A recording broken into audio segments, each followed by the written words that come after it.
ಆಲೂರು ಪಟ್ಟಣವನ್ನು ಅಭಿವೃದ್ಧಿ ಮಾಡುವ ಮೂಲಕ ಮಾದರಿ ಪಟ್ಟಣವನ್ನಾಗಿಸುವುದೇ ನನ್ನ ಮಹದಾಸೆ ಆಗಿದೆ ಎಂದು ಸಂಸದ ಶ್ರೇಯಸ್ ಎಂ ಪಟೇಲ್ ತಿಳಿಸಿದರು.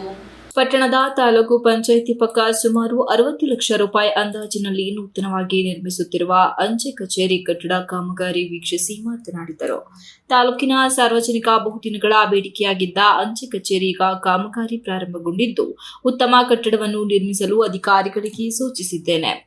ಹಲವು ವರ್ಷಗಳಿಂದ ಅಂಚೆ ಕಚೇರಿಗೆ ಸ್ಥಳ ಇದ್ದರೂ ಸಹ ಕಟ್ಟಡ ನಿರ್ಮಿಸಲು ಮುಂದಾಗಿರಲಿಲ್ಲ. ಕಟ್ಟಡ ನಿರ್ಮಿಸಲು ಸಾರ್ವಜನಿಕರು ಒತ್ತಾಯ ಮಾಡಿದ ಹಿನ್ನೆಲೆಯಲ್ಲಿ ಕೇಂದ್ರ ಸಚಿವರಿಗೆ ಮನವಿ ಮಾಡಿದ ಹಿನ್ನೆಲೆಯಲ್ಲಿ ಕೇಂದ್ರ ಸರ್ಕಾರದ ನೆರವಿನಿಂದ ಸುಮಾರು 60 ಲಕ್ಷ ರೂಪಾಯಿ ಅನುದಾನದಲ್ಲಿ ಕಾಮಗಾರಿ ಕೈಗೆತ್ತಿಕೊಳ್ಳಲಾಗಿದೆ ಎಂದರು.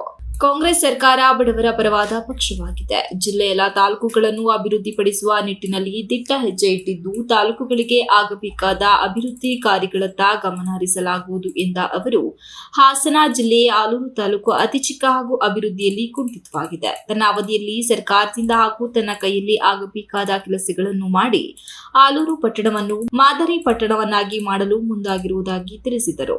ಈಗಾಗಲೇ ಸಂಸದರ ಅನುದಾನದಲ್ಲಿ ತಾಲೂಕಿನ ಕ್ರೀಡಾಂಗಣದಲ್ಲಿ ಶೌಚಾಲಯ ಹಾಗೂ ಹೈಮಾಸ್ಟ್ ದೀಪಗಳು ಅಳವಡಿಸಲಾಗಿದೆ. ಪಟ್ಟಣದ ವ್ಯಾಪಾರಸ್ಥರಿಗೆ ಫುಡ್ ಕೋರ್ಟ್ ನಿರ್ಮಿಸಲು ಅನುದಾನವನ್ನು ತಂದಿದ್ದು, ಅತಿ ಶೀಘ್ರದಲ್ಲಿ ಫುಡ್ ಕೋರ್ಟ್ ನಿರ್ಮಾಣಕ್ಕೆ ಚಾಲನೆ ನೀಡುವುದಾಗಿ ತಿಳಿಸಿದರು. ಗೌರವ ಆಲೂರು ತಾಲೂಕು ಅಂತ ಹೇಳಿದ್ರೆ ಅತ್ಯಂತ ಸೌಮ್ಯ ಸ್ವಭಾವ ಇರುವಂತಹ ಜನ, ಮತ್ತೆ ಆಲೂರು ಪಟ್ಟಣ ಅತ್ಯಂತ ಹಿಂದುಳಿದಿರುವಂತಹ ಪಟ್ಟಣ. ನೋಡಿದ್ರೆ ನಮಗೆ ಅತ್ಯಂತ ದುಃಖಕರ ಆಗ್ತದೆ.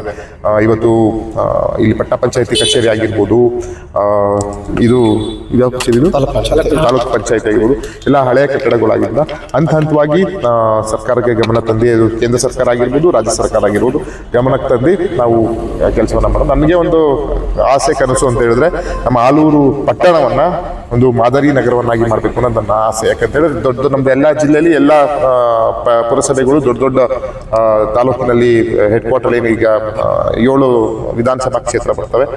ಎಲ್ಲ ಕಡೆ ದೊಡ್ಡ ದೊಡ್ಡ ಪಟ್ಟಣಗಳು ಇದ್ದಾವೆ, ಪುರಸಭೆ ವ್ಯಾಪ್ತಿಯಲ್ಲಿ ಇದ್ದಾವೆ. ಆದರೆ ನಮ್ಮ ಆಲೂರು ಇನ್ನೂ ಅಭಿವೃದ್ಧಿ ಪಡಿಸುವಂತಹ ನಿಟ್ಟಿನಲ್ಲಿ ನನಗದೊಂದು ಕನಸು. ಆಲೂರು ಪಟ್ಟಣ ಒಂದು ಸುಂದರವಾಗಿರಬೇಕು. ಯಾಕಂತ ಹೇಳಿದ್ರೆ ಪ್ರಕೃತಿಯ ಒಂದು ಸೊಬಗು ಈ ತಾಲೂಕಿನಲ್ಲಿ ಅಡಗಿದೆ. ಹಾಗಾಗಿ ಪ್ರವಾಸಿಗರು ಅತ್ಯಂತ ಹೆಚ್ಚು ಬರ್ತಾ ಇರ್ತಾರೆ. ಹಾಗಾಗಿ ಇದನ್ನ ನಾವು ಅಭಿವೃದ್ಧಿಪಡಿಸೋದು ಜನಪ್ರತಿನಿಧಿಯಾಗಿ ನಮ್ಮೆಲ್ಲರ ಜವಾಬ್ದಾರಿಯಾಗಿರ್ತದೆ. ಈ ಸಂದರ್ಭದಲ್ಲಿ ಕಾಂಗ್ರೆಸ್ ಗ್ಯಾರಂಟಿ ಯೋಜನೆ ಅನುಷ್ಠಾನ ಸಮಿತಿ ಅಧ್ಯಕ್ಷ ಪೃಥ್ವಿ ಜಯರಾಮ್ ಹಾಗೂ ಕಾಂಗ್ರೆಸ್ ಮುಖಂಡರು, ಕಾರ್ಯಕರ್ತರು ಇದ್ದರು. Pradeep, TV 46 news Kannada, Alur. You are watching TV 46 News Kannada.